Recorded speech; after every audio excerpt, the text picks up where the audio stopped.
la grabación con respecto a lo que es el tema de hoy.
Muy bien, creo que ya está la mayoría con respecto a lo que son sus asistencias, ¿verdad?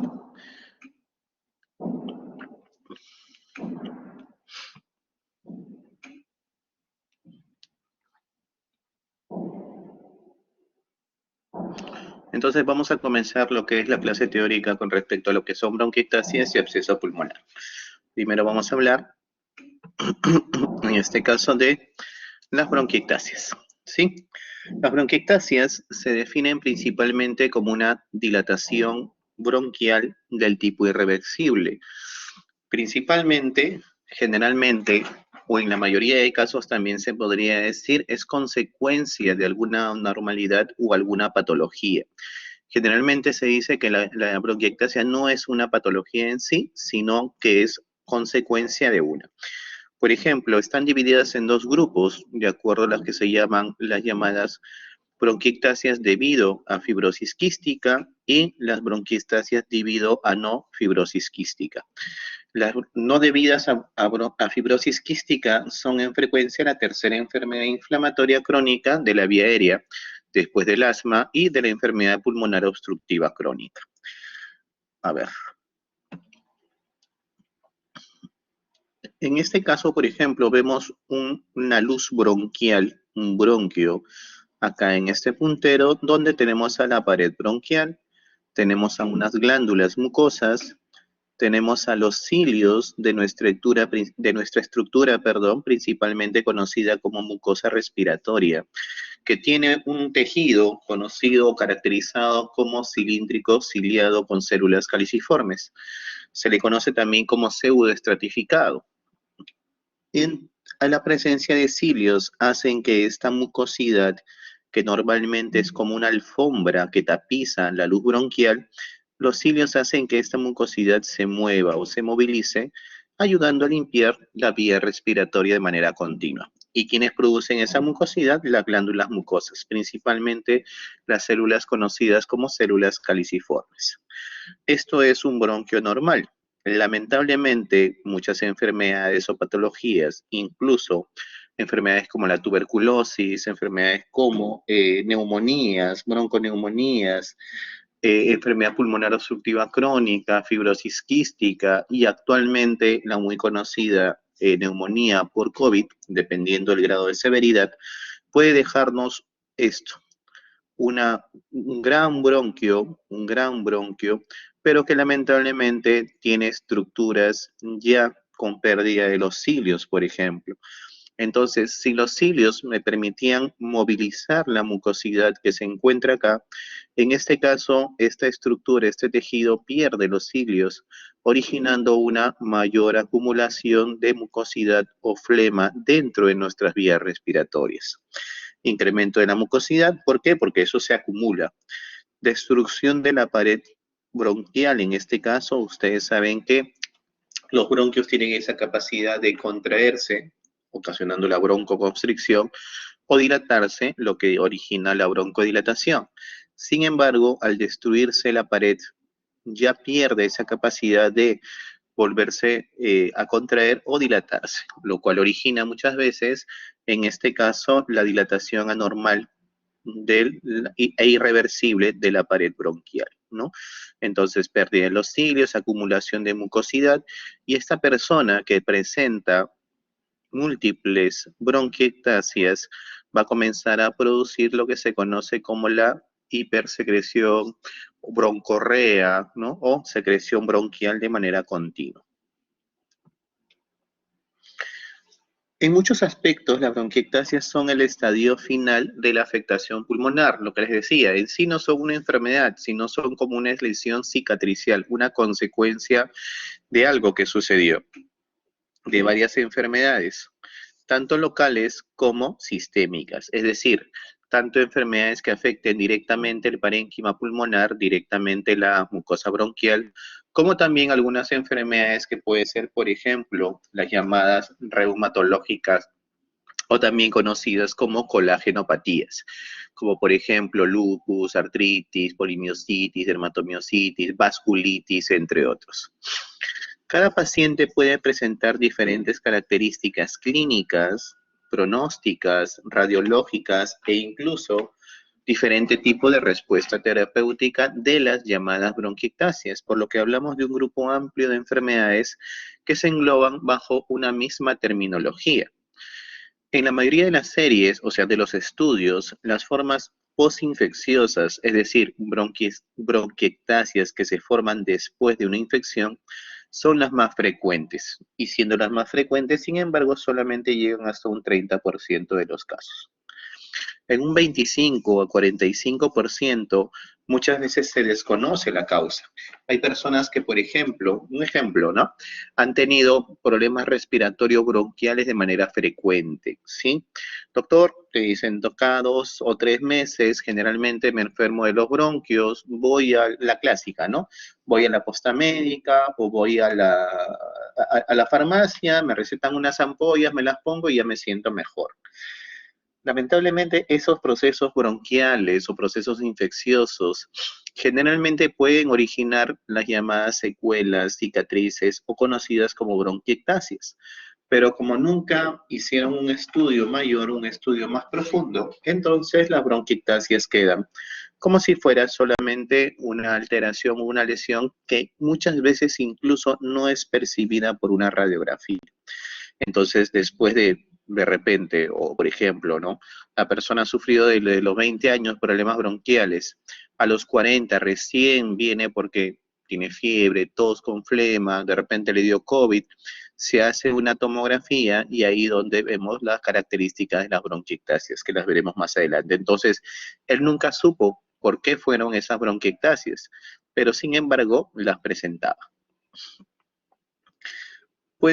Algunos pueden guardar relación con infecciones respiratorias sufridas en la infancia, con reflujo gastroesofágico no diagnosticado, aquellas personas que, por ejemplo, presentan cuadros de vinagrera, acidez, siente que la comida le cae muy pesada y como que regurgita, o sea, hay parte de la comida que le regresa a la boca. Y eso puede ocasionar que también vaya hacia vías respiratorias, ¿no? Originando principalmente esa lesión a nivel de lo que es el parénquima pulmonar, o con la coexistencia de una enfermedad pulmonar obstructiva crónica como es el EPOC grave. Dentro de la introducción, las causas que habrá que descartar con respecto a bronquiectasias, pero sin que nos oriente de una manera clínica, son, por ejemplo, muchas lesiones conocidas como inmunodeficiencias, con un déficit de producción de anticuerpos, el reflujo gastroesofágico. Hay otra enfermedad que es muy poco diagnosticada, pero sin embargo se presenta principalmente en zonas bastante húmedas, como la aspergilosis broncopulmonar alérgica, inclusive está muchas veces relacionada a asma de difícil control, infecciones por micobacterias no tuberculosas o también conocidas como micobacterias atípicas, la fibrosis quística, que es una enfermedad predominantemente en niños y adolescentes, la disinesia ciliar primaria y el déficit de alfa-1 antitripsina. Dentro de los aspectos clínicos de lo que nosotros podemos pensar para decir, ¿no? Dentro de la sintomatología, cada vez que viene una persona, nos tiene que decir más o menos los signos y síntomas que nosotros vamos a tener como datos dentro de lo que son la anamnesis. Entonces, dentro de lo que es uno de los factores más frecuentes de las bronquiectasias como secuelas es la llamada tos crónica. Tos crónica significa una tos que puede ser tos seca, tos productiva, tos con expectoración de cualquier característica, pero que sea más de 3 meses aproximadamente. Una expectoración crónica o expectoración intermitente, es decir, muchas veces puede días en que haya una salida de una flema con la tos y hay días en los cuales el paciente refiere que no lo tiene, ¿no? Acuérdense que las bronquiectasias, debido a la falta de esos cilios, se acumula flema dentro de los bronquios, en este caso dentro de las bronquiectasias. Entonces, esa flema se va acumulando a nivel bronquial y eso ocasiona que una persona tenga esa broncorrea o hipersecreción bronquial mucosa. Infecciones respiratorias a repetición. La mucosidad que nosotros producimos es importante. ¿Para qué? Porque la mucosidad ayuda mucho a capturar a los microbios que quieren ingresar a nuestra vía respiratoria. Sin embargo, al momento en que esta se estanca dentro de la bronquiectasia, o sea, esta mucosidad ya no se mueve, se queda estancada ahí, todo lo contrario, sirve como un caldo de cultivo para los gérmenes que pueden haber sido atrapados en esta mucosidad, originando multiplicación de estos microorganismos y producir también infecciones respiratorias a repetición. Lo que les decía, ¿no? Personas que cada 2 o 3 meses frecuentemente sufren de cuadros bronquiales. Hay que pensar en una alteración como las bronquiectasias como factor importante que puede estar dando estas continuas manifestaciones de infecciones respiratorias y que generalmente bajas y que tienen que ver con movilización de secreciones. Disnea, ¿no? La dificultad para poder respirar, es la principal causa a nivel mundial de lo que se conoce como expectoración hemoptoica o también conocida como hemoptisis. La principal causa a nivel mundial de la hemoptisis son las bronquiectasias. A diferencia, por ejemplo, acá en el Perú, ¿no? La principal causa de la hemoptisis principalmente es una tuberculosis activa. Entonces, tenemos que saber más o menos estas características epidemiológicas: dolor torácico tipo pleurítico, astenia o baja de peso. Cuando está relacionada, por ejemplo, a enfermedades con inmunodeficiencia, generalmente se asocia a la llamada sinusitis. Cuando la enfermedad de bronquiectásica es avanzada, el paciente va a tener caquexia, o sea, se le va a ver bastante desnutrido, bastante consuntivo, signo de insuficiencia respiratoria, cor pulmonar o hipertensión pulmonar, y un descenso en el volumen expiratorio forzado en el primer segundo de 50 a 55 mililitros por año. En una exploración física, muchas veces también va a depender de la cantidad, de la longitud, del tamaño de las bronquiectasias, ¿no? Puede ser pequeñas bronquiectasias la persona que tenga y su exploración física va a ser normal. O podemos tener un paciente con múltiples bronquiectasias donde escuchamos crepitantes, roncantes o sibilantes. Algo parecido, y fíjense bien, algo parecido a la clínica de un paciente con asma, por ejemplo, o EPOC, ¿no? La presencia de roncos o sibilantes. Como me decían a mí también en pregrado, no todo lo que silba a nivel pulmonar es asma. Acropaquias, que son los llamados dedos en palillos de tambor, hipocratismo digital o la dilatación de las falanges distales con la uña en vidrio reloj, que es lo que nos da a entender una insuficiencia respiratoria crónica y pérdida de peso también. Puede haber a la exploración física de nuestros pacientes. ¿Cuál es la fisiopatología de lo que es la lesión tipo bronquiectasia? Es un círculo que se dice círculo vicioso, es decir, lamentablemente esto cada vez va a ir peor, ya que los factores van a tener como una especie de círculo que sin fin, siempre se van a estar complementando uno con respecto al otro. Comencemos, ¿no? Por ejemplo, el aclaramiento mucociliar es la manera como los cilios limpian esa mucosidad que atrapa generalmente polvo, humedad, gérmenes del medio ambiente. Entonces, este aclaramiento mucociliar o este movimiento del moco gracias a los cilios se ve comprometido por una agresión inicial sobre la vía aérea, permitiendo el contacto prolongado de las bacterias con el epitelio bronquial. Esto desencadena, si hay un contacto prolongado, desencadena una respuesta inflamatoria, pero como es prolongado, es de manera crónica, no es una inflamación aguda, con liberación de enzimas, y esto es importante. La enzima llamada proteasa, ¿qué hace? Digiere las proteínas. Entonces, estas proteínas son muy importantes en nuestras membranas celulares, en nuestras organelas, en nuestro metabolismo celular. Entonces, si inclusive está la elastina, los colágenos, y que lamentablemente por la liberación de proteasas hacen que estas estructuras que le dan esa capacidad al bronquio de poder ser elástico, lamentablemente pues la pierden, ¿no? Produciendo un daño epitelial y mayor alteración del sistema mucociliar. O sea, si antes con el daño crónico no permitía limpiar, imagínate cada vez que esto se va perennizando, es peor, perpetuando así el círculo vicioso patogénico. Localmente, las secreciones respiratorias presentan un incremento de neutrófilos, o también conocidos como los macrófagos alveolares, y conteniendo elastasa, mieloperoxidasa, factor de necrosis tumoral alfa, interleuquina 6 y 8, interleuquina 1 alfa y 1 beta, y el factor estimulador de colonias de granulocitos.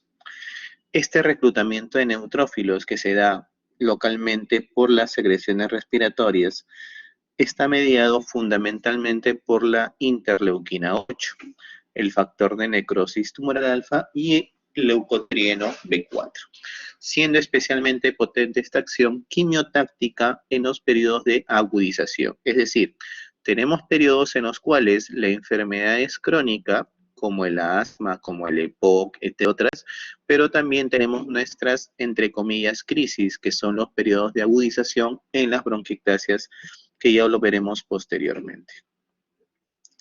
Entonces, el grafiquito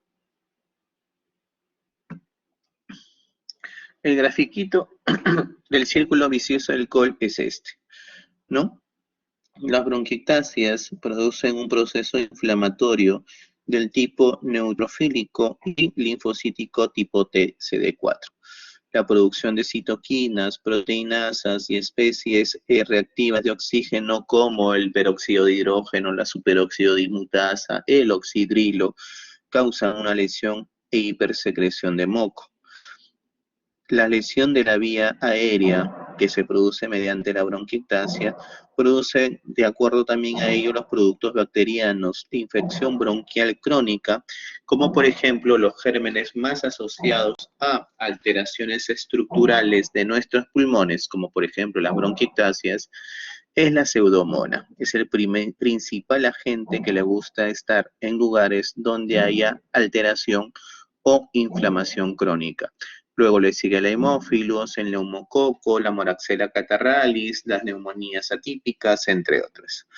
Hay un descenso del aclaramiento mucociliar y hay impactos mucoides. ¿Esto qué significa? Que el moco pierde su elasticidad, ya no se mueve, se estanca dentro de los bronquios y sirve como un caldo de cultivo a estos gérmenes que se encuentran acá, ¿no? Y haciendo un círculo vicioso, como le digo, y estimulando más a la lesión de las vías aéreas del tipo bronquiectásicas. Este también es otro gráfico donde se dan 4 eventos de la bronquiectasia, lo que mencionábamos, ¿no? Para poder reforzar, ¿no? Y generalmente preguntas de exámenes. Disfunción epitelial y ciliar de las vías respiratorias. ¿Qué quiere decir esto? Que el epitelio bronquial de la mucosa respiratoria, al estar lesionado, pierde la capacidad de los cilios de poder mover esa mucosidad. Y esta respuesta inflamatoria genera la producción exagerada de una mucosidad que es mucho más pegajosa, filante. Entonces, al momento que se estanca esta mucosidad a este nivel, ocasiona que haya problemas, procesos, infecciones crónicos. ¿Por qué? Porque este moco ya no se mueve, se queda atrapado en esta lesión. Al quedarse atrapado, sirve como un caldo de cultivo continuo sobre nuestra mucosa respiratoria dañada. Entonces se va multiplicando y va produciendo infecciones crónicas que aumentan todavía una mayor secreción de moco. Genera este contacto crónico continuo a este nivel, genera lamentablemente lo que es el proceso inflamatorio que resulta en lesiones permanentes de las vías respiratorias y mayor dilatación. Y por último, las vías respiratorias resultantes son las bronquiectasias, deficientes en el aclaramiento o en la limpieza de esta mucosidad, lo cual ocasiona pues que lamentablemente se dé todo este continuo y lesión crónica dentro de nuestras vías respiratorias. ¿Cómo se hace el diagnóstico? Primero tenemos que tener ciertos criterios clínicos de sospecha. Sí, tenemos tos y expectoración persistente, pero no es aguda, es de manera crónica. Infecciones respiratorias continuas o recurrentes y o acompañadas de hemoptisis, que pueden recidir en ausencia de hábito tabáquico, ya que el hábito tabáquico es un factor de riesgo muy importante para pacientes con enfermedad pulmonar obstructiva crónica. El examen físico puede ser normal o puede presentar grados variables de crepitantes, roncantes y sibilantes, como lo habíamos mencionado anteriormente. Los pacientes con enfermedad avanzada de las bronquiectasias pueden presentar acropaquias, que es la dilatación anormal de las falanges distales en los dedos de las manos principalmente, que también se pueden ver en los pies, muchas veces acompañadas de las uñas en vidrio de reloj. También pueden tener caquesia o desnutrición bastante notoria, o signo de insuficiencia respiratoria, pero principalmente crónica o cor pulmonar. Funcionalmente, el hallazgo más habitual en la obstrucción progresiva al flujo aéreo, ustedes saben que la principal función o la principal manera como nosotros medimos la función del pulmón o la función de ambos pulmones es mediante la espirometría, que nos permite medir el grado de expiración, la rapidez como yo saco el aire de mi zona pulmonar. Entonces, el hallazgo más habitual en los casos de bronquiectasia es la obstrucción progresiva al flujo aéreo, poco reversible tras el tratamiento broncodilatador, ya que como estos bronquios han perdido su elasticidad, como estos bronquios están llenos de mucosa, de moco bastante pegajoso, oligoso, son muy pocos, tienen muy pobre o muy poca respuesta a un broncodilatador. Y por eso, de cierta manera, es que no tienen casi respuesta a los broncodilatadores.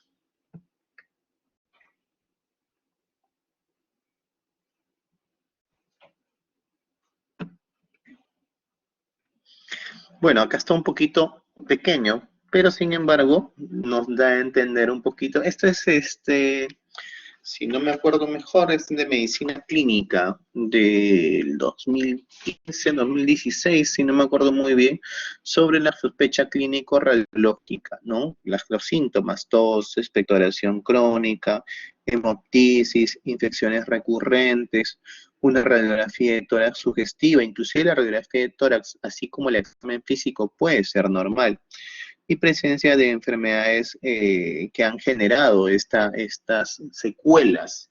Nuevamente, y les vuelvo a decir, las bronquiectasias en sí no son enfermedades, son secuelas o cicatrices de algunos eventos patológicos que pueden ser del tipo local o enfermedades sistémicas.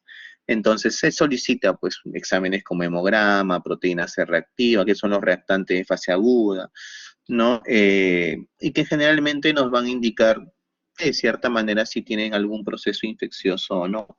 Prueba de función respiratoria, donde no tendría que haber mucha respuesta al broncodilatador, inclusive año tras año, si ustedes le hacen la prueba de función respiratoria a una persona, y como son dilataciones irreversibles, más bien van a ser de que le hagan la prueba de función pulmonar y cada año vaya perdiendo de manera progresiva el volumen expiratorio forzado, o sea, y un descenso en el volumen expiratorio forzado de 50 a 55 mililitros por lo menos cada año, ¿no? Entonces, ¿por qué? Por la parte progresiva de esta enfermedad.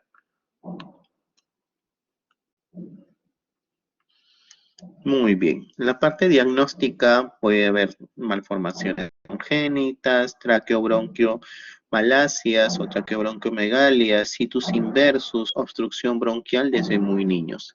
Si, por ejemplo, no llegamos a ese diagnóstico, nosotros recomendaríamos mucho también el cultivo de gérmenes de comunes y hongos, porque hay hongos que se pueden introducir y meter en la vía respiratoria. Y también ahí nos ayudaría muchísimo lo que es el llamado tomografía axial computarizada de alta resolución, o también conocida como TACAR. El TACAR, las siglas de la tomografía, tomografía axial computarizada AR de alta resolución, nos da principalmente las características de la tomografía. Entonces, si no llegamos a un diagnóstico, tenemos que ir mucho más profundamente, ¿no? Hay inclusive bronquiectasias que tienen componente hereditario familiar. ¿A qué edad apareció los síntomas de este paciente, no? Si tiene susceptible a infecciones, tiene enfermedades asociadas, de repente tiene asma EPOC asociado. Si es un asmático, de repente estamos frente a una aspergilosis broncopulmonar alérgica, que es bastante relacionado a esto. O de repente enfermedad intestinal inflamatoria, ¿no? Como la enteritis perdedora de proteínas, enfermedad de Crohn, ¿no? O enfermedades sistémicas como la artritis reumatoide, lupus eritematoso. Como ven, la lista es bastante larga.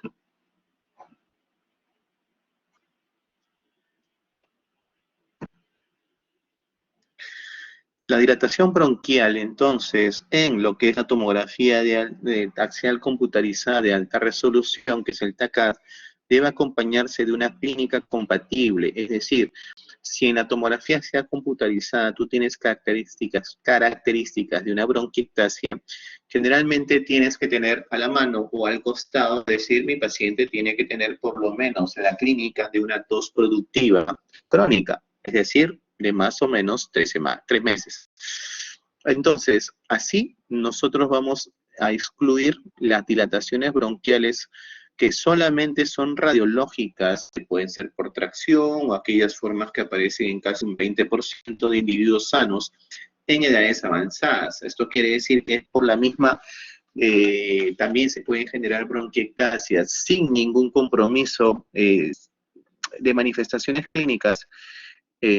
¿Por qué? Por el propio envejecimiento a nivel pulmonar. Acuérdense que poco a poco nosotros vamos envejeciendo porque hay un proceso oxidativo. Y acuérdense pues que el órgano eminentemente que trabaja con el oxígeno o el intercambio de oxígeno con CO2 son los pulmones. Entonces, la cantidad de oxigenación va de la mano con la formación de los radicales libres que en algún momento van a hacer el efecto oxidante en nuestros casos o en nuestros pacientes. Entonces, puede haber un 20% de pacientes adultos mayores mayores de 60 años que puedan generar bronquiectasias, pero sin ningún compromiso de enfermedad o ningún componente clínico de por medio. Además, sigue existiendo controversia sobre cuál es el mejor criterio radiológico para el diagnóstico de las bronquiectasias. Entonces, ¿por qué? Porque hay personas que dicen, bueno, mira, primero a mí me gustaría que sea la radiografía de tórax, a mí me gustaría que sea una tomografía, no, una radiografía de tórax posterior anterior y lateral izquierda nos puede ayudar más. Entonces, hay un consenso que es de las normativas de CEPAR, que se conoce como, y CEPAR es una sociedad española de medicina respiratoria, en donde intervienen neumólogos y también cirujanos de tórax y cardiovascular, ¿no? Está asociada a lo que es la Asociación Latinoamericana de Tórax, que se conoce como ALAT. Entonces, ellos concertaron y dijeron, bueno, hay que tomar ciertos criterios, así como ustedes utilizan lo que son las escalas de valoración para neumonía intrahospitalaria, entre otras cosas, igual, ¿no? Dijeron, bueno, vamos a centrarnos en los llamados criterios de Nailich. Otra pregunta muy frecuente en sus exámenes. Los criterios de Nailich son basados sobre todo en un cociente, en una relación, vamos a llamarlo así, un cociente es una relación entre el bronquio, el diámetro bronquial, y entre la arteria. Si un bronquio tiene el mismo nivel que una arteria, generalmente se dice que es normal, ¿sí? El diámetro bronquial es igual o menor a lo que es el diámetro de una arteria. Pero si el diámetro bronquial es mayor que el diámetro de una arteria, a eso se le llama una relación mayor de 1. Y esa relación mayor de 1, en estos casos, ya da a entender que es una relación en la cual el bronquio se ha dilatado y posiblemente una dilatación irreversible con algunas características más. Entonces vamos a ver que estos criterios de Nailich son lo más adecuado para clasificar a las bronquiectasias. ¿Cuáles son estos signos directos de Nailich o signos de Nailich? 1. Dilatación bronquial. Índice broncoarterial mayor de 1. ¿Qué cosa es un índice? Donde tienes un numerador, que es el diámetro bronquial, y abajo un numerador, que es el diámetro arterial. La relación normal entre bronquio y arteria es menor o igual a 1. El diámetro entre el bronquio puede ser igual o menor que el diámetro arterial. ¿Cuándo es un criterio de Nailich que me hace pensar en una bronquiectasia? Cuando el bronquio es más, la relación entre el bronquio, el diámetro bronquial y la arteria es más de 1. Es decir, el diámetro bronquial es más grande que el diámetro de la arteria. ¿Qué otra cosa más podemos ver en una tomografía? Y esa es la ventaja de la tomografía, nos permite ver mucho más adecuadamente lo que son las bronquiectasias. Las anormalidades del contorno bronquial, ya las paredes, y como ustedes hemos visto en la parte histológica, las paredes bronquiales ya generalmente se van alterando, pierden su elasticidad, se acumulan de flema, ya los cilios no permiten una adecuada limpieza de la mucosidad y esta mucosidad se sigue acumulando y el bronquio se sigue dilatando, pero perdiendo esa circunferencia y se va volviendo irregular. Los contornos bronquiales son irregulares.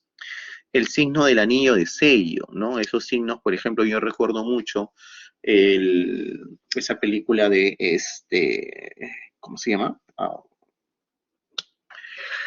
Ben-Hur.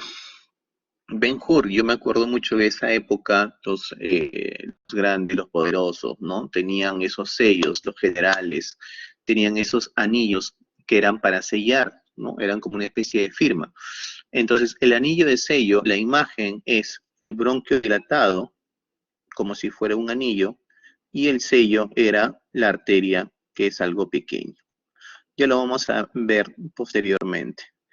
Los rieles de tren o rieles de tranvía o rail de tranvía en un corte horizontal de estas bronquiectasias. La ristra de perlas o el largado de perlas, como si fuera un collar de perlas, se va a ver también en un corte horizontal. Todas estas son características de los criterios de Neidich. Quistes arracimados o varias lesiones quísticas juntas, como si fuera un racimo de uvas, ¿no? Pero en este caso son un racimo de quistes.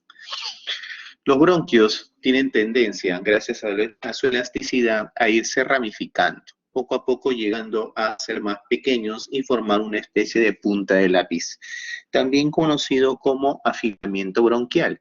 Lamentablemente, esto sucede en las bronquiectasias donde ya no se observa un afilamiento bronquial. Hay visualización de los bronquios periféricos, eso también es anormal. Normalmente nosotros podemos decir, los bronquios se van ramificando de manera progresiva cuando desde el centro o de la parte iliar hacia la periferia, ¿no? Hacia la periferia. Entonces, mientras más se alejan del centro, de las zonas de los ilios pulmonares y más se van a la periferia, generalmente se van a ver que esto, o se van a suponer que estos bronquios son cada vez más pequeñitos. Y al ser más pequeñitos no se deben ver. Pero cuando se ven estas dilataciones bronquiales en zonas periféricas, ya se hace el diagnóstico, pues si se dice, no, esta es una dilatación anormal, no debe haber en una zona periférica. A menos de un centímetro, o sea, cerquita a la pleura, ¿no? Cerquita a la pleura y en contacto con la pleura mediastínica o a menos de 1 centímetro de la pleura costal, o la cual está pegada a la parrilla costal. Y las imágenes son las siguientes, ¿no? Estos son los llamados bronquiectasias arracimadas o quistes arracimados, ¿no? Como si fuera un racimo. Así como estos, pero ya estos se conocen cuando son de 2 a 3 hileras. Seguro, no sé si ya han visto EPIC, que viene a ser dentro de ellas la fibrosis pulmonar idiopática. También se conoce como patrón en panal de abejas. Son 2 a 3 líneas, hileras de estas bronquiectasias de manera continua. Esto es arracimado. Esto es una bronquiectasia varicosa, parece una varices, ¿sí? Con paredes tortuosas, no es una pared fina o fija. Este es el signo del anillo de sello, este que está acá. El anillo es la bronquiectasia dilatada, y se ve negrito adentro. ¿Por qué? Porque es una dilatación bronquial. Y al costadito un puntito blanco que viene a ser la arteria. Entonces ustedes me pueden decir, doctor, en la imagen de anillo de sello, la dilatación bronquial es mucho mayor, o el diámetro bronquial es mucho mayor al diámetro arterial, que se ve como si fuera un puntito blanco. Entonces, esto nos da la imagen del anillo de sello. Esta es una bronquiectasia varicosa, esta es una bronquiectasia cilíndrica, parece un cilindro. Estos son ya bronquiectasias quísticas a nivel pulmonar. Y miren, se ve en la periferia. Doctor, los bronquios entran por esta zona del medio. Bronquios, bronquiolos segmentarios, bronquiolos, y se siguen dividiendo. Por acá deben de ver chiquititos y no se deben ver. Pero sin embargo, si se ven, es porque ya son dilataciones anormales, ¿no? Pueden producir enfisema centrolobular, pueden producir enfisema panlobular o enfisema paraseptal. Ya viene a ser acá una bula subpleural por debajo de la pleura y donde nosotros vemos todas estas características dentro de ella, ¿no? Estas son las bronquiectasias. Esta es la bronquiectasia, acá hay otra bronquiectasia, acá hay una bronquiectasia con su anillo de sello que viene a ser este puntito de acá, la arteria que está al costado.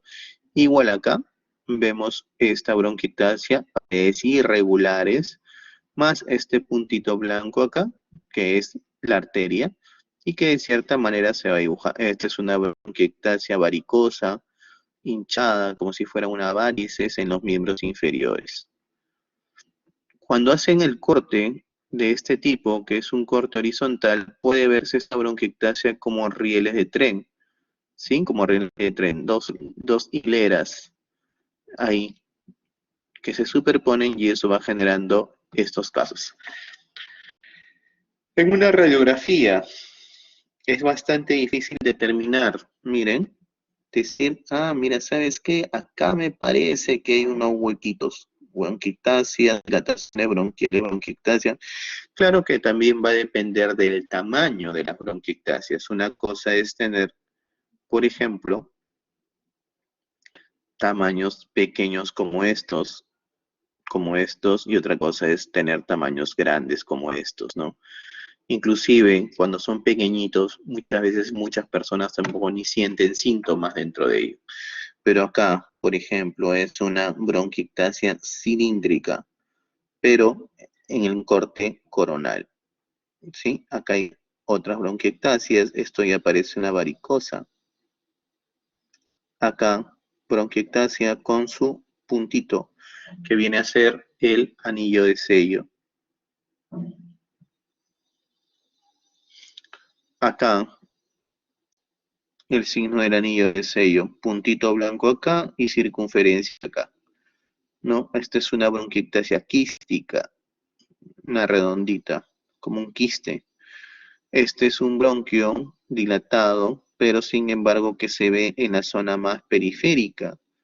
Y raro, ¿no? Ver una dilatación bronquial periférica. Ah, eso tiene que ser una bronquiectasia, ¿no? El engrosamiento de la pared bronquial. Estas son las llamadas líneas o rieles de tren, o rail de tren,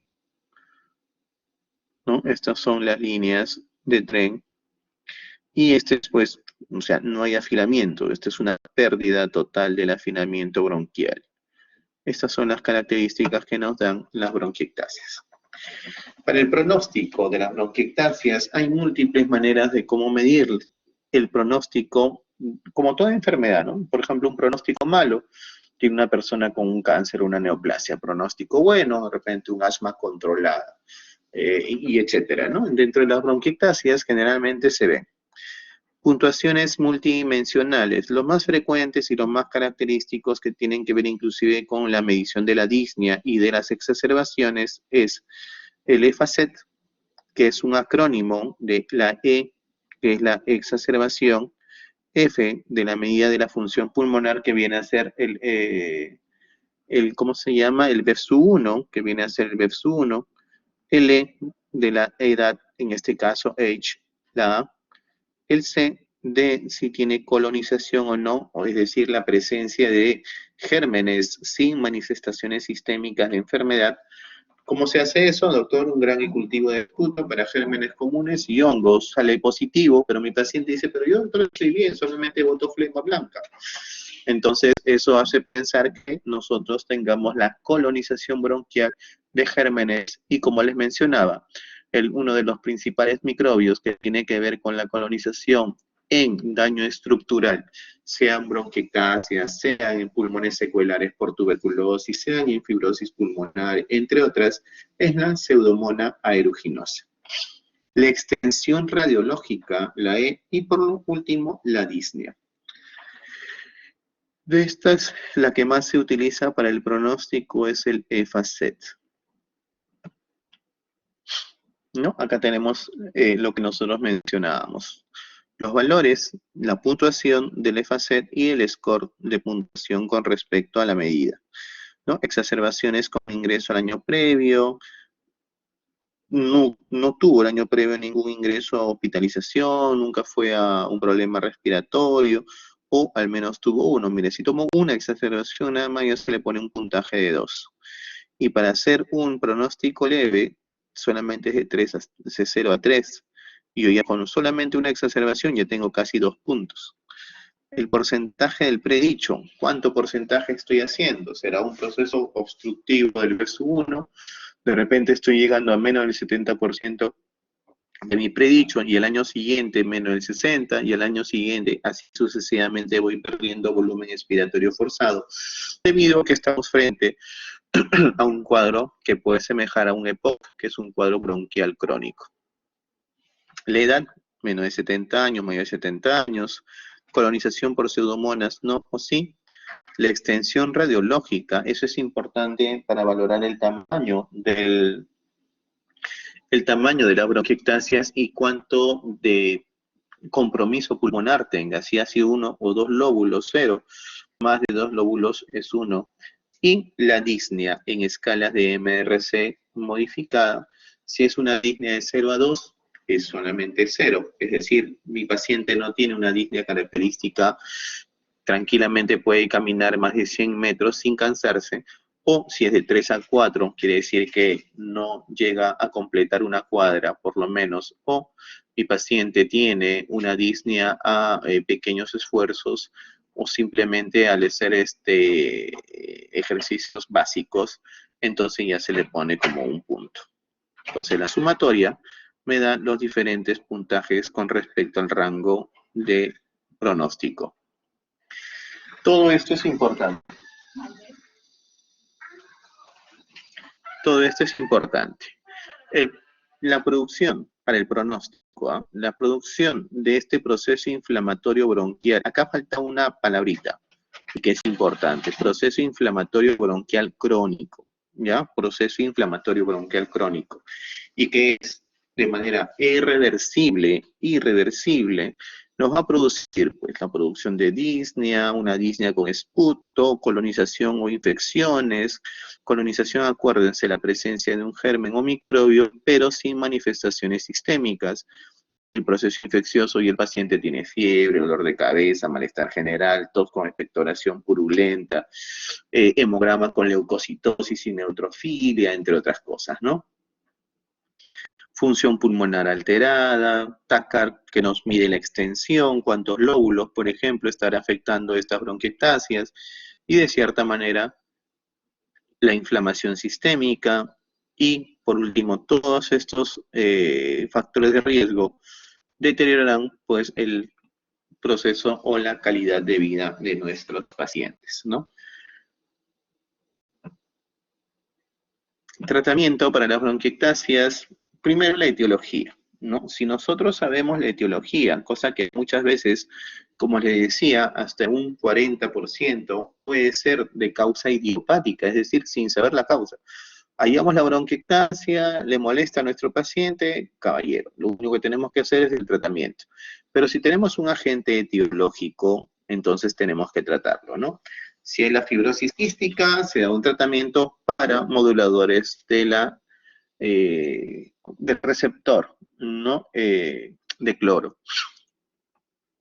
O de eneasa, que es un mucolítico, ¿no? Parecido a lo que es la guaifenesina, parecido a lo que es la acetilcisteína, entre otros casos. Disinesia sinovial primaria, problemas que lamentablemente una persona nace con ese tipo de problemas.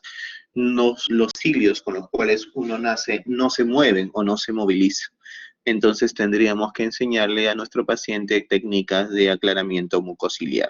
Ciertos ejercicios igual, ¿no? De administrar mucolíticos, antiinflamatorios, entre otras cosas. Infecciones por micobacterias no tuberculosas, dar tratamiento según las guías clínicas, ¿no? Panbronquiolitis difusa, administración de macrólidos por 4 a 6 meses de manera interdiaria. Si mi paciente, por ejemplo, tiene más de 40 kilos, se recomienda acitromicina, acitromicina, que es un macrólido, de 500 miligramos interdiario, puede ser lunes, miércoles y viernes, martes, jueves y sábado, por lo menos por un lapso por 4 a 6 meses. O sea, algo crónico, ¿no? Inmunodeficiencias, pues agregarle microglobulinas intravenosas o subcutáneas. Si tiene reflujo gastroesofágico, inhibidores de la secreción de ácido, como por ejemplo los IBPs, o conocidos como inhibidores de bomba de protones, o los protectores gástricos como el sucralfato. ABPA, aspergilosis broncopulmonar alérgica, corticoides orales y antifúngicos como el itraconazol o el voriconazol. Si hay enfermedades asociadas, da pues tratamiento para el EPOC, ya ustedes saben mejor que yo. El asma, enfermedad inflamatoria intestinal, enfermedades sistémicas, si es que tiene artritis reumatoide, lupus eritematoso, muy frecuente utilizar medicamentos como la prednisona, la hidroxicloroquina, el metotrexate en estos casos, ¿no? Déficit de alfa-1 antitripsina, hay que tratar de evitar el hábito tabáquico y administrar. Si yo tengo déficit de alfa-1 antitripsina, acuérdense que la tripsina es una proteína, es una proteasa, la tripsina, es la que produce también la pancreatitis aguda cuando hay un proceso inflamatorio a nivel del páncreas. La tripsina es producida por el páncreas para digerir principalmente las proteínas de nuestros alimentos, tripsina, quimiotripsina y carboxipeptidasa. Pero sin embargo, también hay tripsina en nuestro tejido pulmonar, haciendo de que tenga el valor de mecanismo defensivo. Pero sin embargo, si nosotros tenemos un elemento que es antitripsina, quiere decir que se compensa esta función.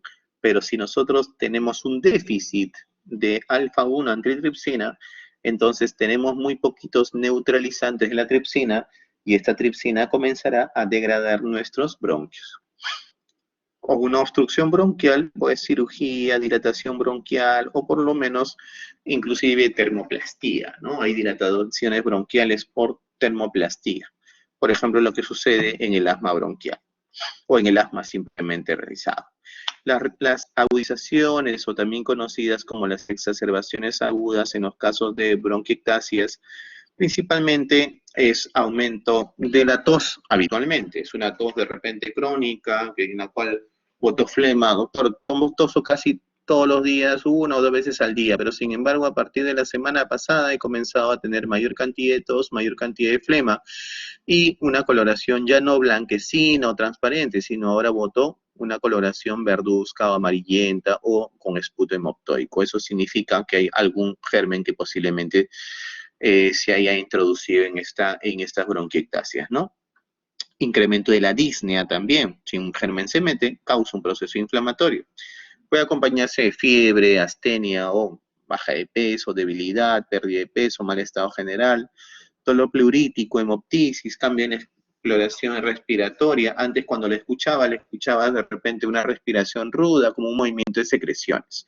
En cambio, ahora que le escuchas, de repente ahora le escuchas crepitantes, sibilantes, roncantes. Ah, no, esto ya tiene algo agudo, ¿no? O sea, una enfermedad crónica, que es la bronquiectasia, se está reagudizando.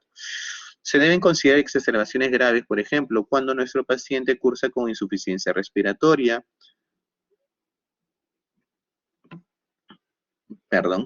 disminución de la saturación de oxígeno. Ustedes saben que es equivalente la saturación de oxígeno del 95% a una presión arterial de oxígeno de 80 milímetros de mercurio. Y también saben que es equivalente la saturación de oxígeno del 90% a una presión arterial de 60 milímetros de mercurio, ¿no? Criterios de sepsis, ¿no? De repente tiene leucocitosis con neutrofilia, de repente tiene PCR o procalcitonina incrementados, de repente tiene taquicardia con fiebre, paciente con frecuencia respiratoria elevada, una hemoptisis franca, ¿no? Es decir, bota más de 100 mililitros, o una hemoptisis llamada amenazante, que es la nueva clasificación que se dio hace algunos años, debido a que muchas de las hemoptisis no se ven externamente. Y deterioro significativo de la función pulmonar, ¿no? Es inestabilidad hemodinámica y o deterioro del estado general o también del estado de conciencia.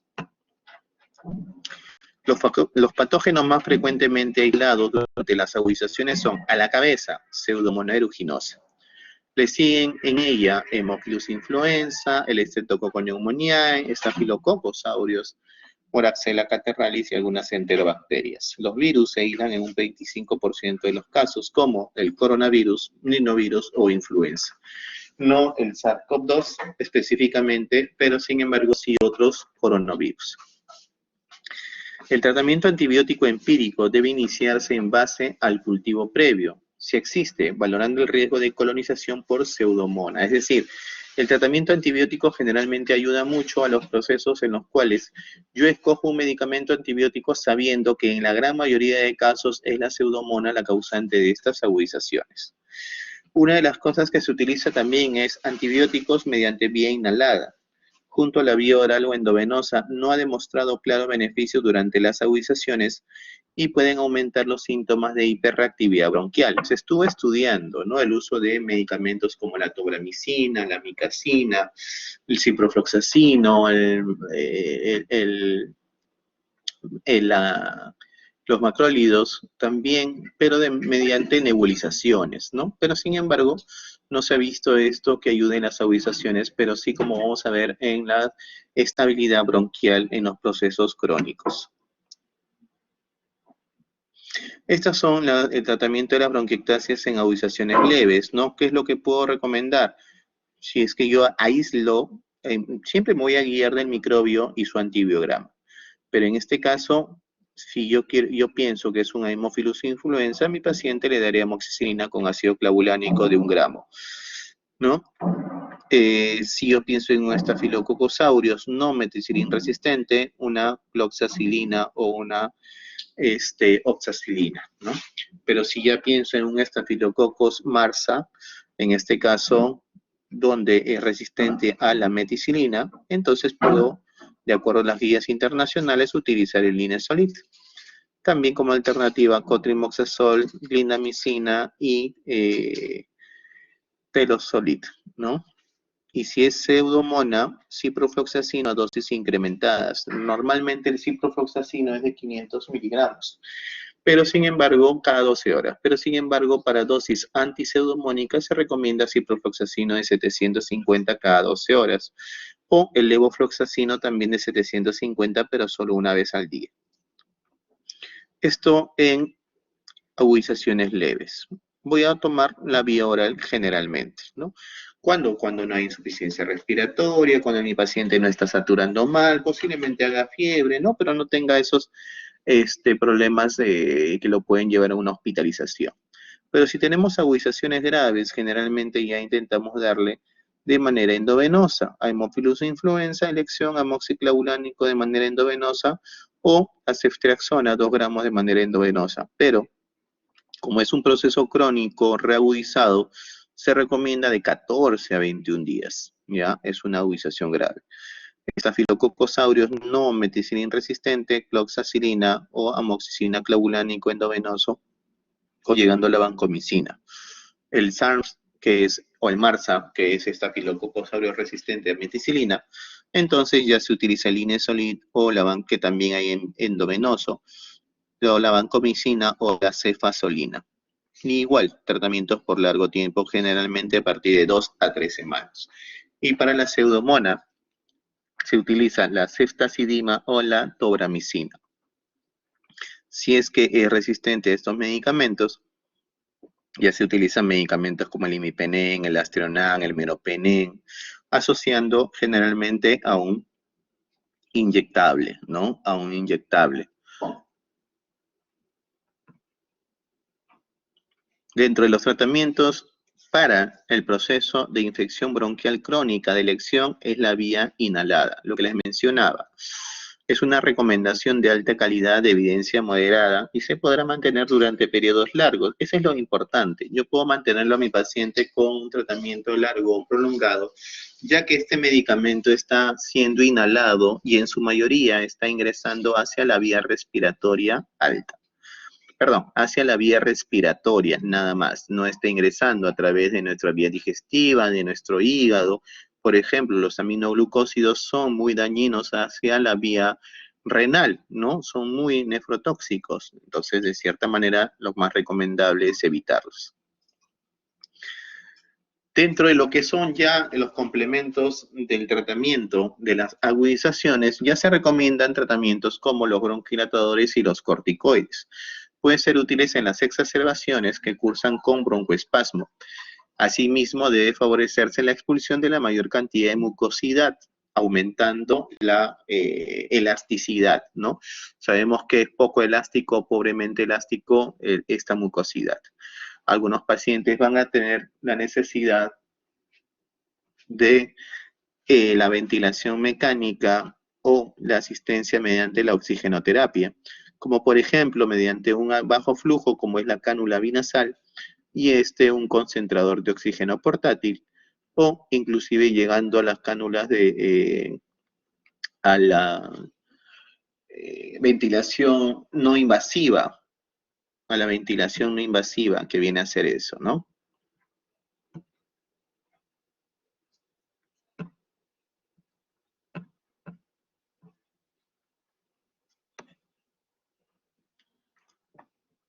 Ya, este es un paciente con una ventilación mecánica, pero no invasiva.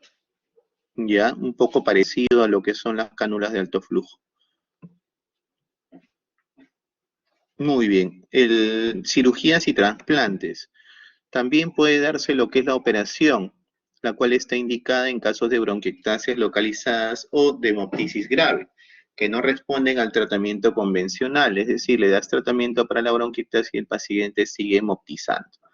El trasplante pulmonar es la única solución en aquellos pacientes con enfermedad en estado avanzado, cuya supervivencia se estima inferior o menor a 2 años, una vez empleados todos los tratamientos disponibles sin obtener respuesta.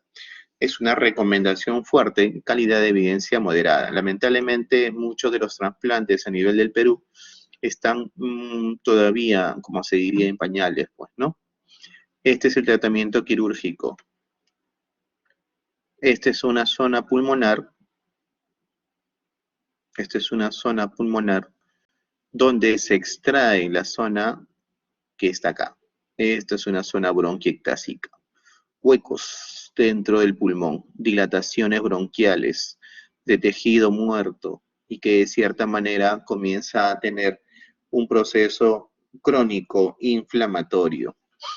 Entonces, si no se resuelve de manera médica, lo que nos sigue es de manera quirúrgica, pero solamente si están localizados. Imagínense esta extensión de las bronquiectasias, muy evidente en la radiografía de tórax y muy evidente en la tomografía de tórax. Paciente que mencionaba, doctor, yo puedo ser operado, me han dicho que una de las cosas que yo puedo hacer es operarme, sacarme mis bronquiectasias, porque todos los días boto sangre. ¿Cuántos años estás así? Ya 2 años estoy con este problema de botar sangre. Tiene hemoglobina, de repente en 8 y 9, ¿no? Y no puede mejorar a pesar de las transfusiones sanguíneas debido a que estas bronquiectasias sangran continuamente. Lamentablemente, esta indicación ya no es quirúrgica. ¿Por qué? Porque las lesiones bronquiectásicas son bilaterales, afectan a los dos pulmones. La cirugía no está indicada debido a la extensión de la enfermedad. ¿Qué pasa si yo le saco casi esta parte del pulmón? Imaginémonos, el 50% del pulmón izquierdo, 75% del pulmón derecho se queda sin pulmones. Entonces, y estos pulmones no están santos tampoco, también tienen lesiones estructurales. Entonces, no va a ser suficiente. Le quitas eso, el paciente se muere. No pasa la cirugía. Por ejemplo, si nosotros tenemos bronquiectasia y hemoptisis masiva, nosotros tenemos que hacer inmediatamente una broncoscopía rígida. Puede ser de dos tipos, la que se llama controlada y la que se llama no controlada. Si es controlada, o sea, si podemos controlar esta hemoptisis, entonces nosotros utilizamos una tomografía axial computarizada y mediante una broncoscopía flexible nosotros realizamos un proceso llamado embolización. Pero la embolización es algo solamente pasajero, solamente te detiene el sangrado por un momento. Es como colocarle un torniquete a una herida a nivel del muslo, a nivel del brazo, ¿no? El torniquete no es la solución. Se tiene que operar o se tiene que reconstruir esa lesión arterial o venosa que está sangrando. Igual, la embolización tapa un momento la zona sangrante, lo cual tiene que ir de todas maneras a una cirugía. Y peor aún, si mediante una broncoscopía rígida yo no puedo controlar el sangrado, entonces al no poder controlar el sangrado tengo que irme a una cirugía.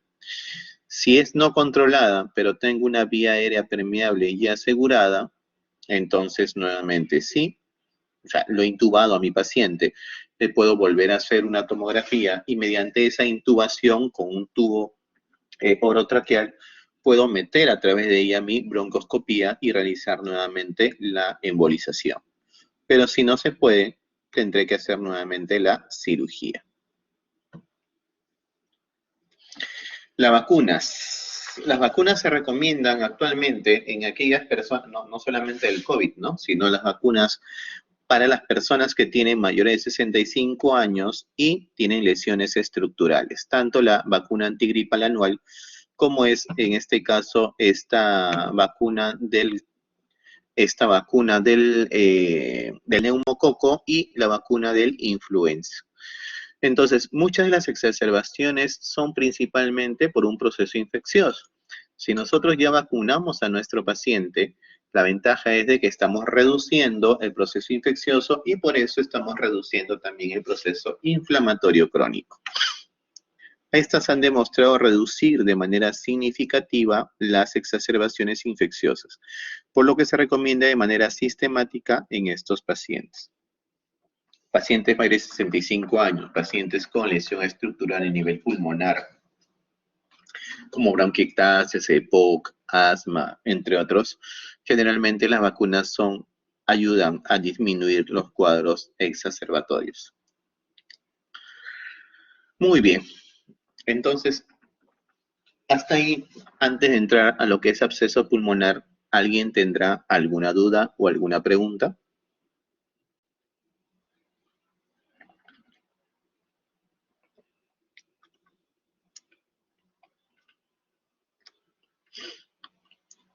Muy bien, entonces seguimos con lo que es absceso pulmonar. El absceso, como todo absceso en cualquier parte del cuerpo, principalmente es una colección de necrosis, en este caso pulmonar, causada por un proceso infeccioso, con una cavidad que puede ser solitaria o que puede ser más cavidades, pero siempre hay una cavitación dominante que por lo menos mide 2 centímetros de diámetro. Cuando las cavidades son múltiples y más pequeñas que 2 centímetros, se conoce como una neumonía necrotizante. ¿Ya? Entonces, cavidades más pequeñas, menos de 2 centímetros, pero múltiples, se dice neumonía necrotizante. Y absceso pulmonar es aquella cavidad solitaria o varias, pero que hay una cavidad bastante grande, más de 2 centímetros, se conoce como absceso pulmonar. La mayoría de los abscesos son infecciones bacterianas causadas por una aspiración. Hemos aspirado gérmenes, puede ser de la vía de la boca, ¿no? Gérmenes de la mucosa respiratoria oral o gérmenes digestivos, ¿no? Los abscesos pulmonares primarios generalmente se presentan en pacientes que no tienen una enfermedad predisponente, no predilección por aspiración o pobre higiene dental con gingivitis. Son más comunes en hombres que en mujeres. No hay ninguna predilección, ¿no? Por estos factores de riesgo. En cambio, los abscesos pulmonares secundarios ocurren en pacientes que sí tienen una afección subyacente, como obstrucción bronquial parcial o infarto pulmonar. Recuerdo yo que dentro del grupo que yo dicto prácticas y seminarios, hicimos lo que es el seminario de infarto pulmonar. Una zona, ¿no? Donde ya no hay una irrigación, ya hay necrosis de tejido pulmonar debido a una falta de irrigación de esta zona pulmonar, muchas veces después de un tromboembolismo pulmonar. O en aquellos casos que están con un proceso de un compromiso inmunológico, ¿no? Que puede ser por quimioterapia, ¿no? Hay personas que tienen antecedentes de cáncer y necesitan tratamientos prolongados con agentes quimioterápicos, malignidad, trasplante de órganos o la misma infección por VIH. Entonces, los abscesos pulmonares primarios no están relacionados a factores de riesgo concomitantes. En cambio, los abscesos pulmonares secundarios sí están relacionados a factores de riesgo concomitantes. Puede ser personas, por ejemplo, que tienen alcoholismo crónico, hepatopatías crónicas, o que tienen algún proceso dentro de personas con enfermedades convulsivas, ¿no? Epilepsia, encefalopáticos, ¿no? Personas que tienen inclusive su reflejo de la tos ya bastante deteriorado, ¿no?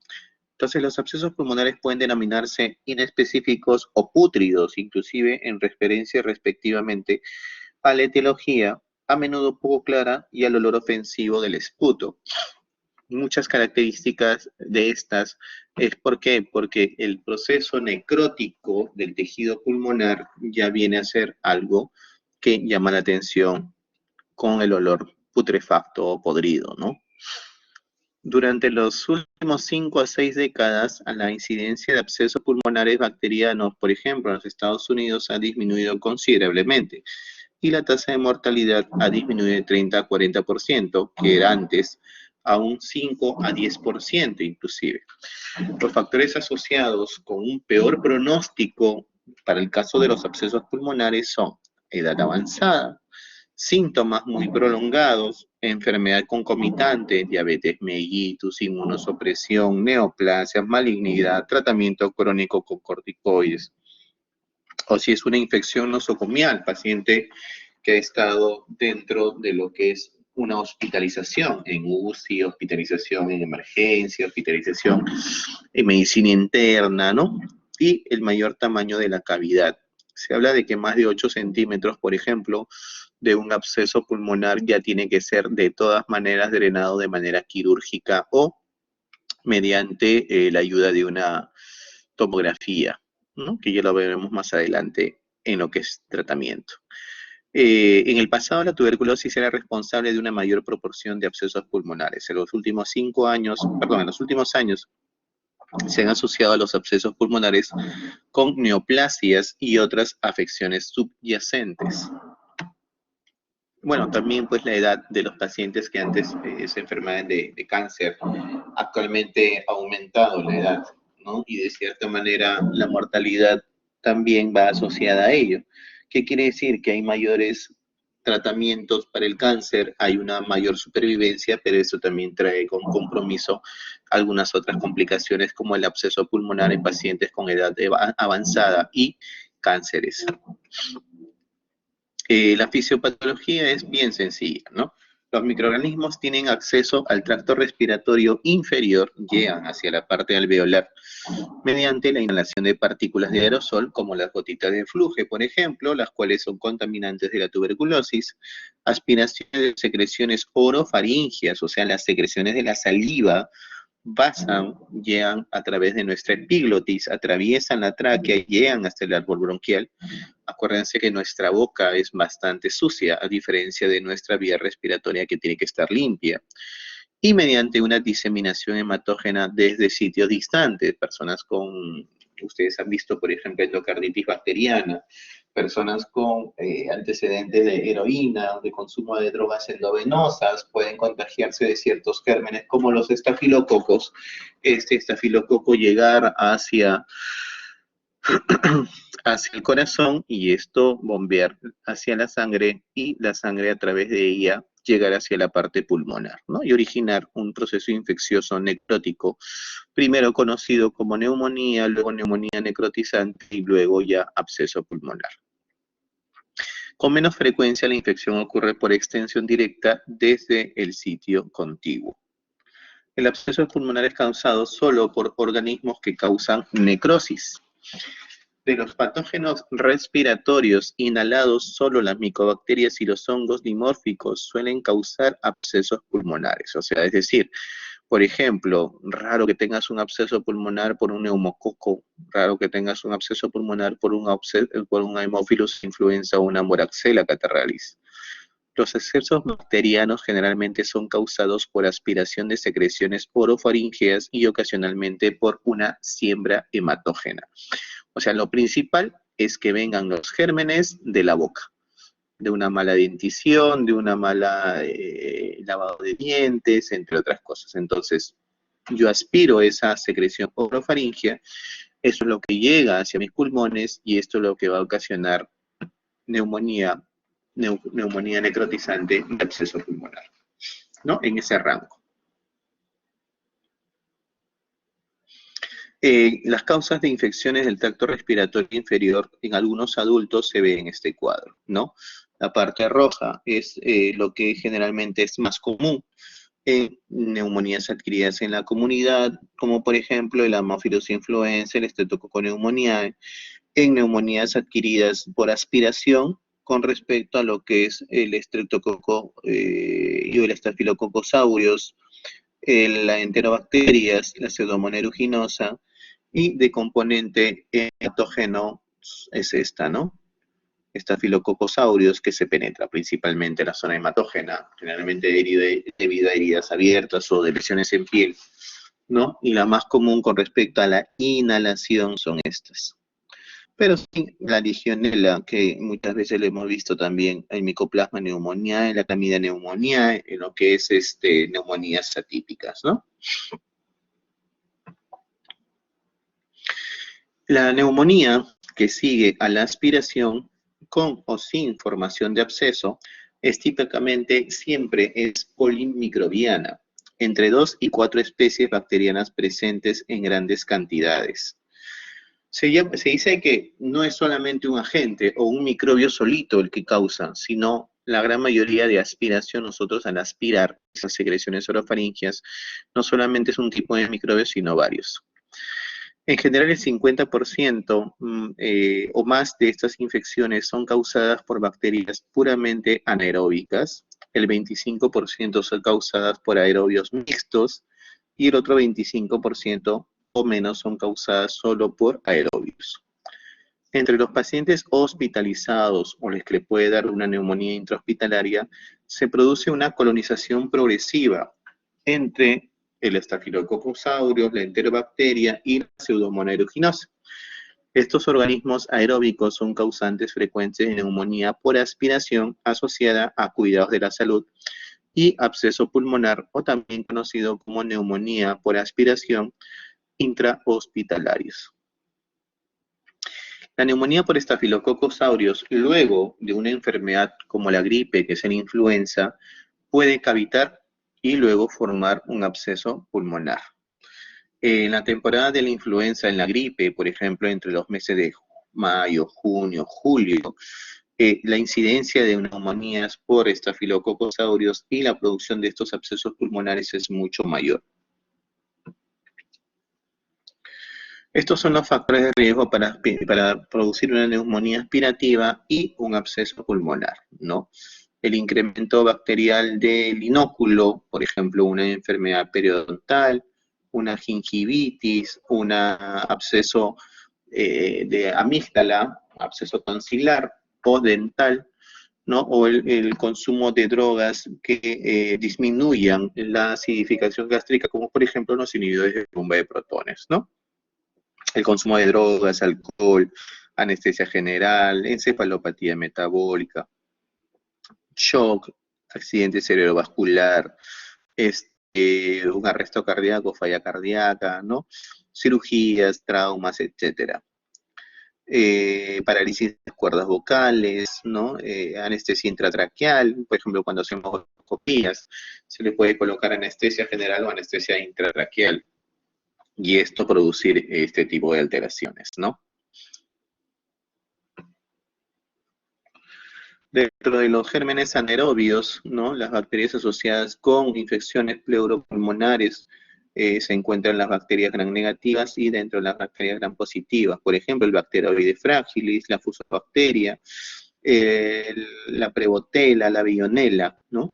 Y dentro de los gram positivos, el Actinomyces, el Clostridium, que es bastante frecuente en el tratamiento antibiótico de largo tiempo, o los lactobacilos.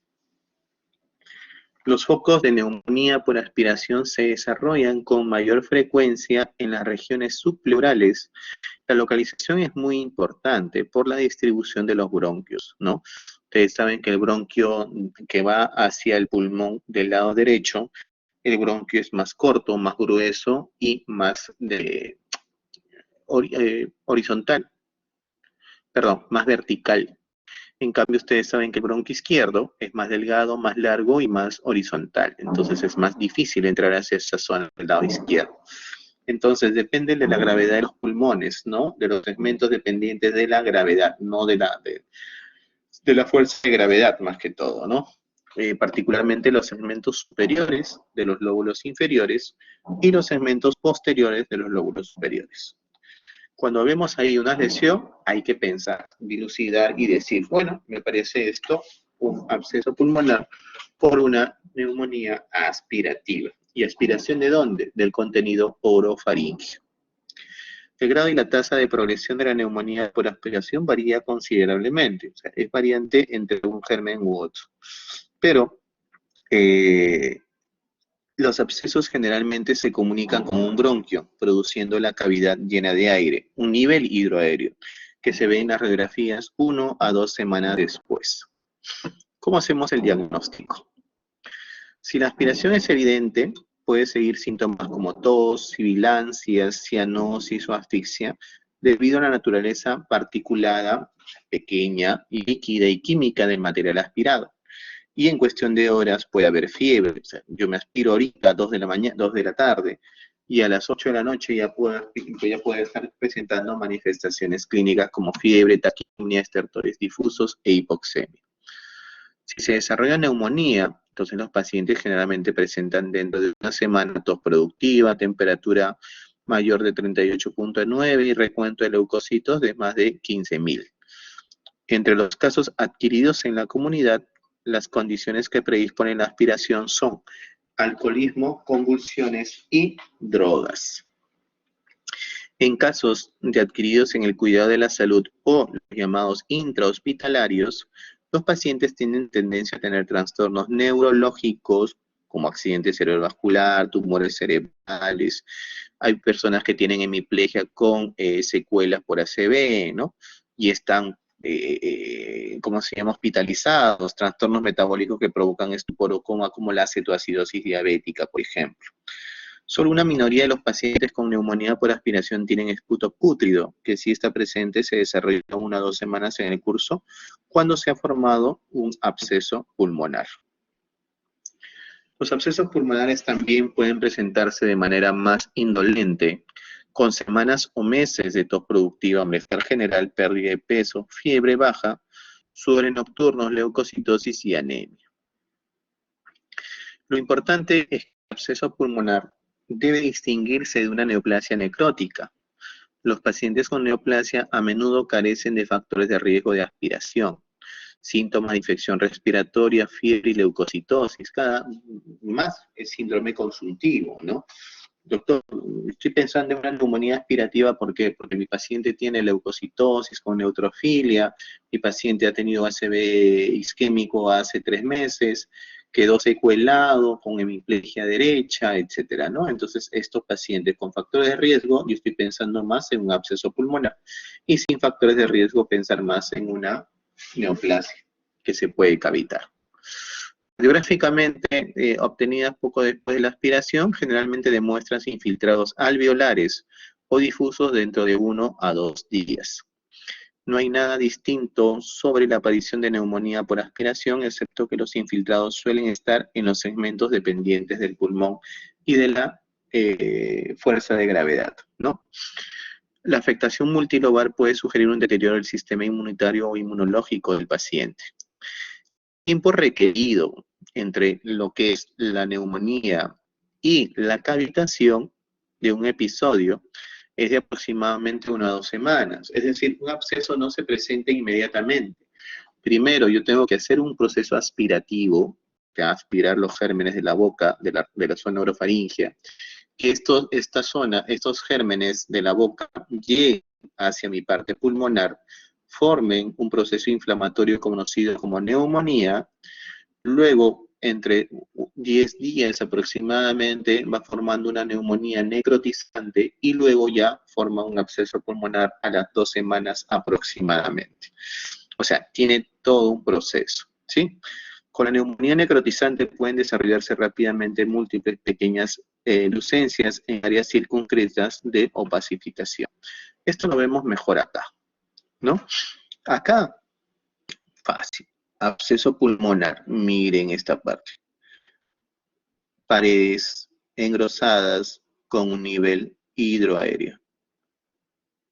Con un nivel hidroaéreo. Aire y líquido. Y un nivel así. Este es un absceso pulmonar probablemente en lóbulo superior del pulmón izquierdo. Y este es otro absceso pulmonar, pero en la base del derecho, ¿no? En este caso, absceso pulmonar asociado a un carcinoma brontogénico multinodular. Tiene múltiples nódulos esta enfermedad neoplásica. Este es más sencillo, ¿no? Acá, por ejemplo, tenemos unas paredes gruesas, se forma por el proceso inflamatorio, un nivel hidroaéreo, porque esta comunicación ya se ha comunicado con un bronquio, al igual que acá. ¿no? Los niveles hidroaéreos son característicos. Para la investigación o la evaluación diagnóstica, generalmente el primer paso es para determinar la etiología. Entonces nosotros tenemos que pedirle pues exámenes de cultivo, gran y cultivo de esputo para gérmenes comunes, cultivo de esputo para hongos, beca de esputo, entre otras cosas, ¿no? A veces hay que utilizar hasta tinciones especiales como la del YEMSA o la inmunofluorescencia, entre otros. Si los especímenes son expectorados, muestran neutrófilos y macrófagos alveolares sin células epiteliales escamosas, indicativas de contaminación con saliva, son útiles para definir los patógenos causantes. En neumonía aeróbica, generalmente hay un único organismo predominante. En neumonía por aspiración suele haber una flora mixta. ¿Por qué? Porque nuestra boca tiene una flora bastante rica en diferentes gérmenes. Y los procedimientos invasivos como la aspiración endotraqueal y la broncoscopía pueden ser útiles para obtener secreciones de las vías respiratorias inferiores, realizar un aspirado bronquial y esto pues ayudarnos al diagnóstico de los gérmenes que se pueden encontrar ahí, ¿no? Esta es una tinción de Gram, ¿no? Se pintan ¿cómo se llama? Hematoxilina y oxina también está, por ejemplo. El absceso pulmonar causado por estreptococo orofaringios y anaeróbicos, ¿no? Ahí están los gérmenes pintaditos de azul, con los macrófagos, en este caso polimorfonucleares, porque son multinucleados. Y esta es una macroscopía de un absceso pulmonar, una zona necrótica grande, más de 2 centímetros de diámetro. Para el tratamiento, nosotros tenemos pues una gama de tratamiento antibióticos de cierta manera, tanto para aeróbicos como anaerobios, y de acuerdo al tratamiento, de acuerdo al germen. Ahora, lamentablemente, por el uso indiscriminado de tratamiento antibiótico, como por ejemplo, muchos usan hasta en COVID, que es un proceso viral, usan antibióticos como la ceftriaxona, la amoxicilina con ácido clavulánico, la vancomicina, el meropenem, la piperacilina tazobactam. Hay tanta cantidad de gérmenes que ya están teniendo la capacidad de ser resistentes cada vez a más antibióticos. Muchas veces nuestro esquema empírico que se ve en este cuadro pues ya resulta ineficaz y ya resultaría mucho más eficaz pues tratar de hallar el germen mediante un cultivo de esputo que tiene mayor rentabilidad que un hemocultivo y que de cierta manera nos puede dar dos cosas, ¿no? El germen aislado o los gérmenes aislados y el antibiograma. Los abscesos de infecciones adquiridas en la comunidad, muchas veces se utiliza la penicilina como la ampicilina o la amoxicilina, y muchas veces se asocia también a un inhibidor de beta-lactamasa como el ácido clavulánico o la ampicsulbactam, ¿no? Que es el Salbumox, por ejemplo. O también se asocia la penicilina con el metronidazol. Aunque se ha visto que la clindamicina es un agente terapéutico primario, a pesar de la resistencia in vitro entre algunos bacteroides, pero sin embargo la clindamicina tiene una mayor penetrancia del antibiótico a nivel de vías respiratorias, que es importante también para su concentración inhibitoria, para conseguir su concentración inhibitoria mínima, ¿no? Abscesos de infecciones adquiridas en el cuidado de la salud, o sea, que están asociados a la hospitalización, a lugares donde hacen psicología, donde hacen hemodiálisis, a cuidados de las personas en los sanatorios, en los asilos, por ejemplo. Ya se utiliza medicamentos como la piperacilina o ticarcilina y asociado a un inhibidor de la beta-lactamasa, ¿no? Las alternativas apropiadas como imipenem solo o la clindamicina más o asociado a un aminoglucósido o con ciprofloxacino o cefalosporina en espectro expandido, ¿no? Como la cefotaxima, la ceftizoxima y la ceftriaxona más metronidazol, ¿no? Medicamentos como la ceftriaxona que son cefalosporina de tercera o las de cuarta generación como la cefotaxima. Neumonía necrosante o necrotizante y abscesos pulmonares pueden requerir de tratamientos de hasta 3 a 24 semanas. Hay que ir viendo, muchas veces cada 2, 3 semanas se utiliza la radiografía o la tomografía para evaluar si es que este absceso pulmonar está disminuyendo en tamaño, ¿no? Por ejemplo, la duración de la terapia para los abscesos pulmonares y el aclaramiento radiológico, ¿no? Cuando nosotros utilizamos la penicilina y utilizamos la clindamicina, ¿no? El aclaramiento radiológico con absceso pulmonar a penicilina y clindamicina en 16 a 17 pacientes, ¿no? El número de semanas que se fue aclarando, por ejemplo, la fiebre fue descendiendo más rápidamente en la clindamicina que en los pacientes que tuvieron el tratamiento con penicilina. En el caso del cierre de la cavidad, más se hizo con la penicilina y se demoró más semanas con la clindamicina.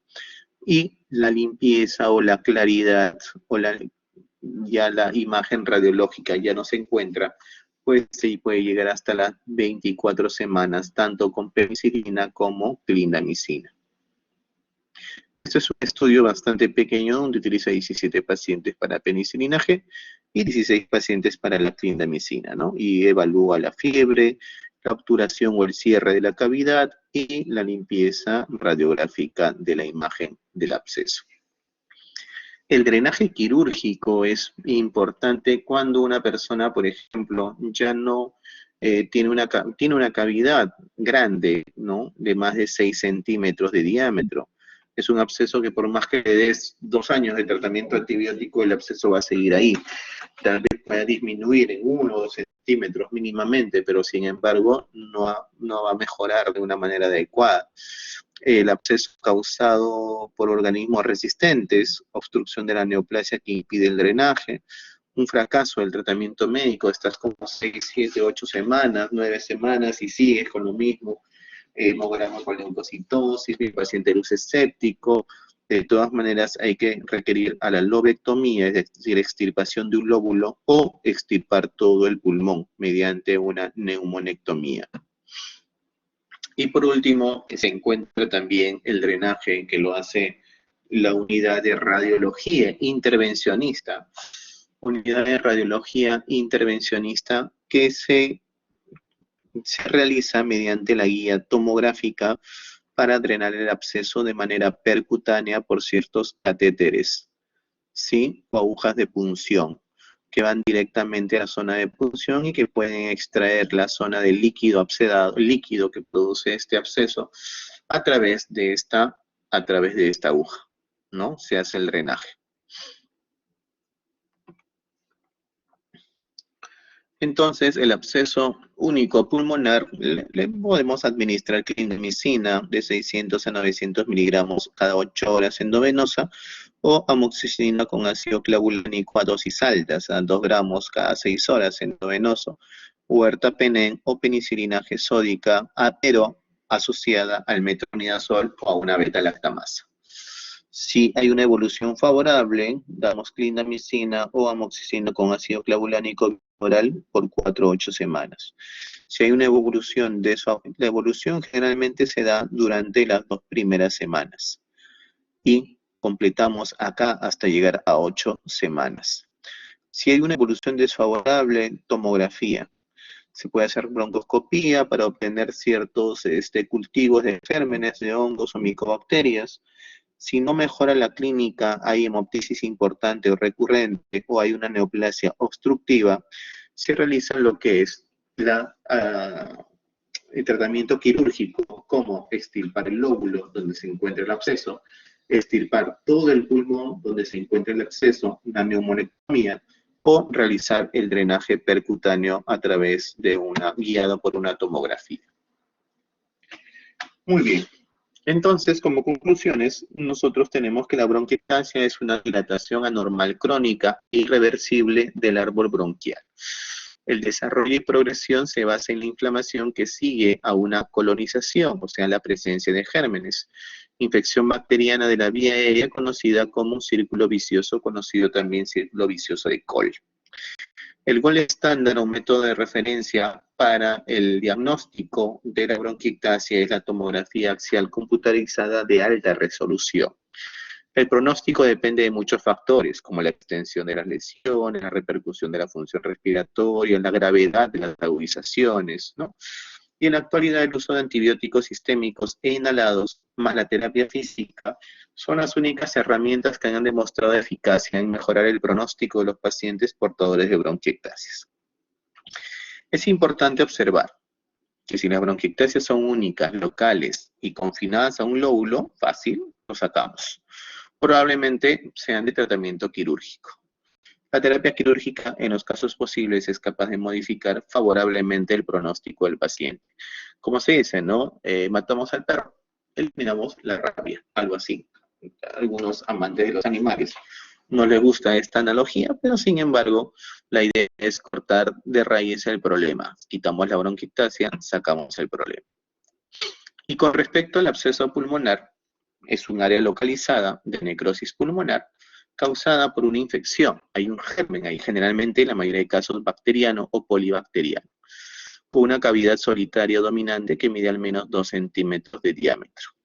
Cuando la cavidad son múltiples y más pequeñas se llama neumonía necrotizante, es de etiología en la mayoría de casos polimicrobiana, y los abscesos generalmente se comunican con un bronquio produciendo la cavidad llena de aire, un nivel hidroaéreo, que se ve en la radiografía de tórax 1 a 2 semanas después de haber iniciado el cuadro clínico.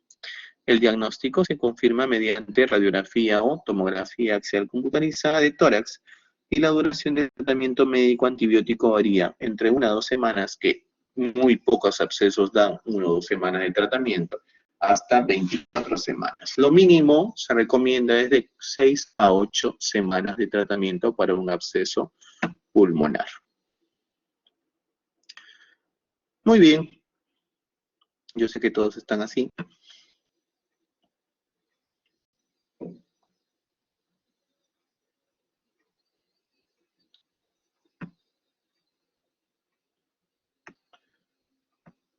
No sé si alguien me estaba haciendo una pregunta, creo que lo vi por ahí. Ya, justo eso quiero ver.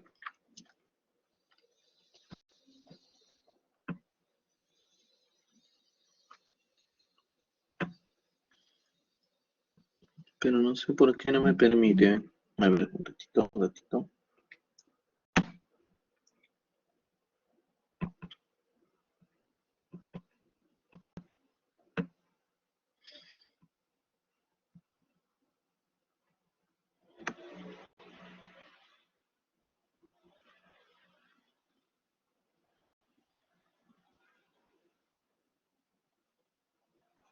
No me sale.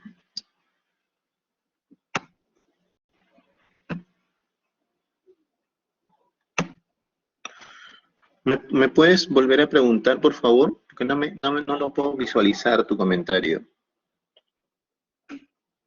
A ver, un paciente que tiene como antecedente bronquiectasias, que tiene tos y broncorrea, me fue.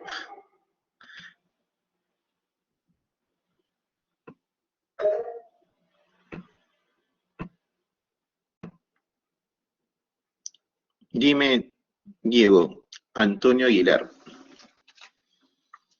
Es cierto, esta pregunta. ¿Cómo, Y la pregunta cómo es la pregunta? es un paciente que tiene bronquiectasias y que está con tos y broncorrea nomás, pero no hay hematitis al parecer. Y quería saber si esta persona se infecta por coronavirus y dentro de su manejo quiere no ¿le puede administrar o está contraindicado? ¿Se puede indicar qué? Perdón, no te escucho muy bien. Uy, ya, o sea, si el paciente que tiene bronquiectasias con tos y Ya, broncorrea, pero no tiene hemoptisis, al parecer no ya. está con hemoptisis, únicamente una evidencia, y se infecta por coronavirus, y dentro de su manejo requiere enoxaparina, ¿se le puede administrar o está contraindicada? Bueno, en este caso, si no tiene hemoptisis, no habría por qué contraindicarse la enoxaparina. Ahora, y hay dos maneras de recomendar la enoxaparina dentro de lo que es el tratamiento para el COVID. Uno, si es que tienes la probabilidad, pero no la certeza, de que pueda ser un tromboembolismo pulmonar. Entonces, si hay un componente inflamatorio que está llevando un proceso trombótico, entonces tú podrías administrar la enoxaparina a una dosis profiláctica, o sea, una vez al día. Pero si tú tienes la evidencia o la sospecha que mi paciente está haciendo un tromboembolismo pulmonar, entonces ahí recomendarías una enoxaparina a dosis terapéutica, a dosis de anticoagulación. Entonces, si es que yo tengo un paciente con bronquiectasias, antecedente, por ejemplo, de tuberculosis hace 20 años, tiene bronquiectasias, sabe que tiene bronquiectasias, está con un problema de tos con broncorrea y sin embargo y está teniendo una neumonía por COVID y sin embargo no está haciendo un cuadro de hemoptisis, entonces es mejor recomendarte la enoxaparina de acuerdo a lo que se está evaluando el paciente, ¿no? Pero que tiene que tener un cuadro neumónico de fondo, ya que la neumonía por COVID es la que condiciona a que el proceso trombótico se pueda presentar.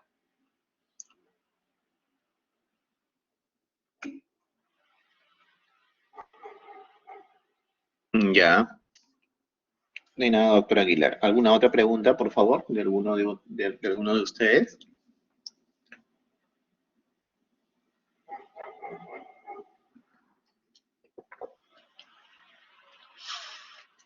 Hay guías, por ejemplo, de manejos con respecto a las bronquiectasias.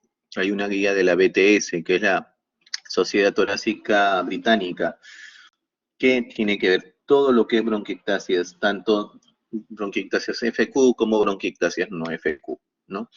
Y que tienen manejos distintos debido a que las FQ o la fibrosis quística tienen que ver más con personas jóvenes. Posiblemente ustedes cuando lleguen pediatría van a ser porque es una enfermedad a nivel respiratorio frecuente, aparte del asma o aparte de otras exacerbaciones, ¿no? Muy bien, entonces de mi parte, con ustedes, muchas gracias por su presencia, muchas gracias, espero que haya sido lo más didáctico posible y que me hayan comprendido con respecto a lo que es la parte de la clase. Muy buenas tardes, chicos. Hasta otro día.